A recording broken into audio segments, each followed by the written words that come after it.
सुनी सुनावतानी एगो सच्चा हम कहानी, सुन के भर आई रौरा अखिया में पानी।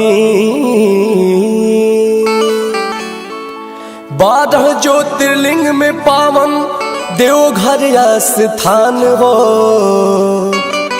बस जहाँ भोले जे कर महिमा महान हो। झूठे जहाँ जाल ढारे सावन में जहान हो,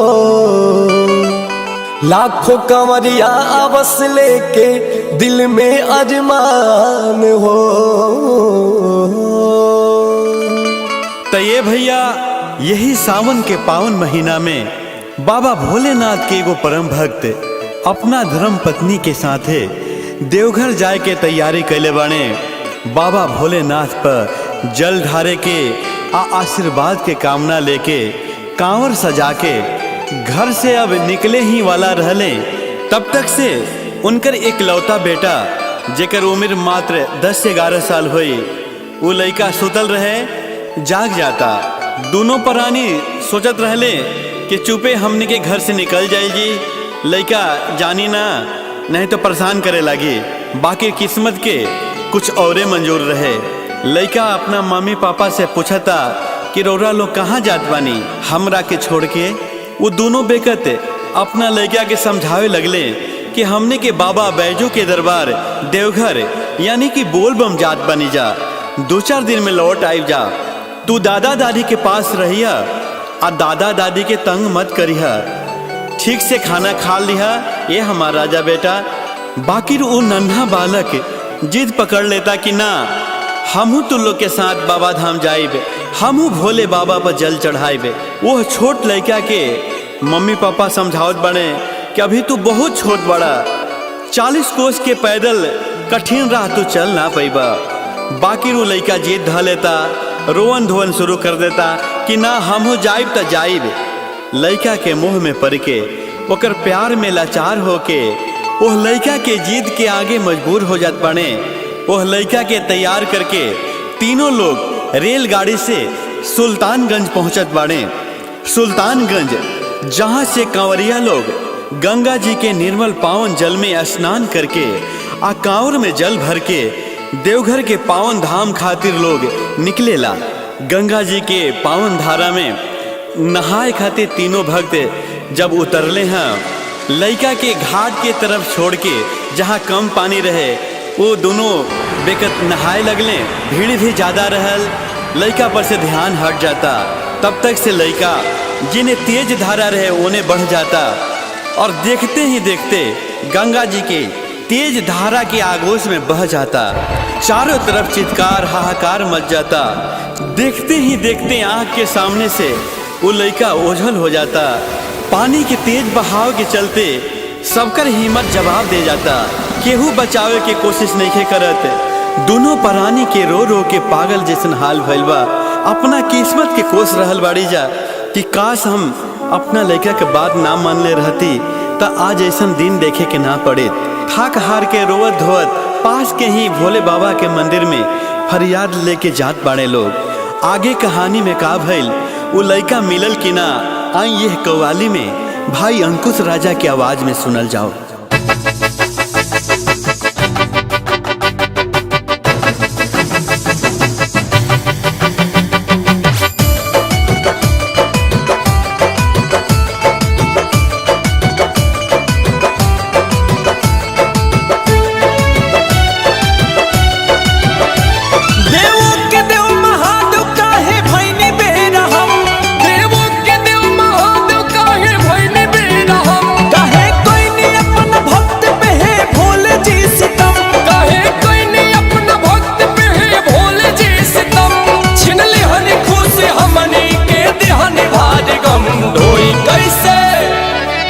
कैसे बाबा रावर कांवर लुट गईल दुनिया दर पे रौरा के, लुट गईल दुनिया दर पे रौरा के।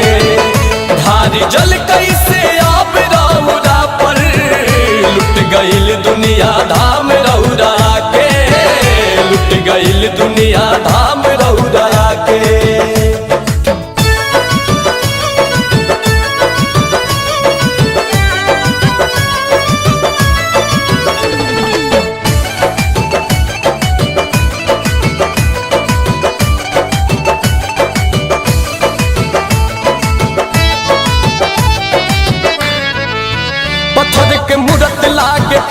से हो गईनी जी, अतना निर्दयी कठोर काहे भईनी जी। अस लगा के हमनी धाम रौरायनी जी, लाल के छीन लिहनी काहे ना बचैनी जी। कहीं को बेटा रहे कैसे अब रहब जा, कौन मुँह लेके जाइब घरे का कहब जा। सतन खेरौरा में भरोसा कैसे करब जा, लाल के लौटा दिना तदर पे रौरा मरब जा। दोनों भक्त भोले बाबा से गुहार कर रहल बड़े कि बाबा हमने के भक्ति में का कमी रह गई रहे। चौकठ पे सर पटक पटक के तोड़ दे हबदम, चौकठ पे सर पटक पटक के तोड़ दे हबदम। कारी है भोलेनाथ अपना भक्त पे रहम, हमने के जान जाए कहीं खाई के कसम। धोई कैसे प्रभु जी राउर कांवर, लुट गईल दुनिया दर पे रौरा के, लुट गईल दुनिया दर पे रौरा के। भारी जल कैसे आप रौरा पर, लुट गईल दुनिया धाम रौरा के, लुट गईल दुनिया धाम रौरा के।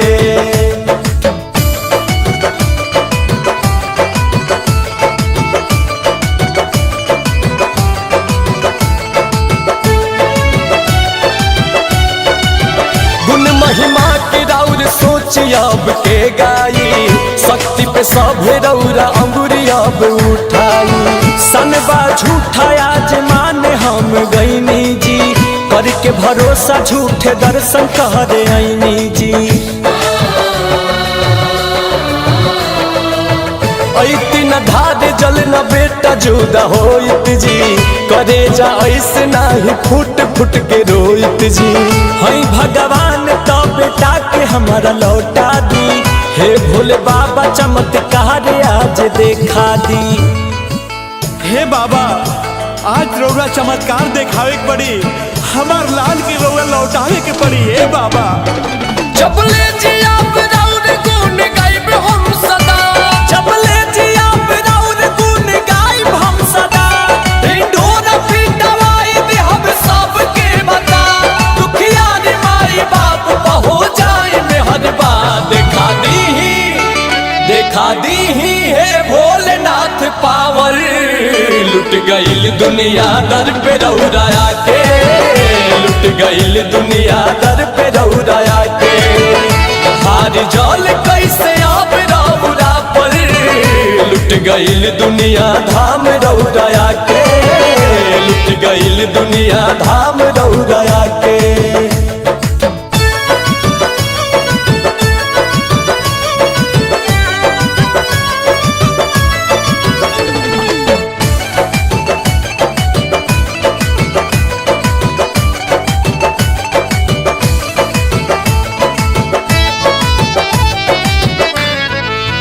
जो न लौटा सकब लाल के है शिवदानी, दोनों पारान के भी छीन लिया जे जिंदगानी।